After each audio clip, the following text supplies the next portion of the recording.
ISLന്റെ 10ാം സീസണിലെ മഞ്ഞപ്പടയുടെ ആദ്യ എവേ മത്സരത്തിൽ മുംബൈ സിറ്റിക്കെതിരെയാണ് തങ്ങളുടെ ആദ്യ തോൽവി മഞ്ഞപ്പടയുടെ കൊമ്പന്മാർക്ക് വഴങ്ങേണ്ടി വന്നത്. 1-നെതിരെ 2 ഗോളുകൾക്കാണ് ബ്ലാസ്റ്റേഴ്സ് തോൽവി എറിഞ്ഞത്. ഒരു കളിയാകുമ്പോൾ തോൽവി ഉണ്ടാകും, അത് മഞ്ഞപ്പടയ്ക്ക് പുത്തരിയല്ല. കപ്പിന് തൊട്ടടുത്തെത്തി നഷ്ടപ്പെട്ട നിമിഷങ്ങളുണ്ട്. അതുകൊണ്ട് ഈ തോൽവിയൊന്നും ബ്ലാസ്റ്റേഴ്സിന്റെ ചുണക്കുട്ടികളെ തളർത്താനാകില്ല.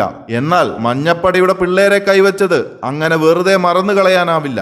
മത്സരത്തിലുടനീളം തിണ്ണമെടുക്ക് കാണിച്ച മുംബൈ താരങ്ങൾ ഓർത്തില്ല നിങ്ങൾ മഞ്ഞപ്പടയുടെ കോട്ടയിലേക്ക് വരേണ്ടി വരുമെന്ന്. അതെ, ലോക ഫുട്ബോളിലെ തന്നെ ഏറ്റവും ശക്തമായ ആരാധക സൈന്യമുള്ള കേരള ബ്ലാസ്റ്റേഴ്സിന്റെ കോട്ടയായ കലൂർ സ്റ്റേഡിയത്തിലേക്ക് അന്ന് നിങ്ങളറിയും കൊമ്പന്മാരുടെ കരുത്ത്. പ്രതികാരത്തിന്റെ ചോരമണമുള്ള മഞ്ഞക്കടലിനെ സാക്ഷി നിർത്തി മുംബൈ സിറ്റിയുടെ ഓരോ കളിക്കാരനോടും എണ്ണി എണ്ണി കണക്ക് തീർത്തിരിക്കും.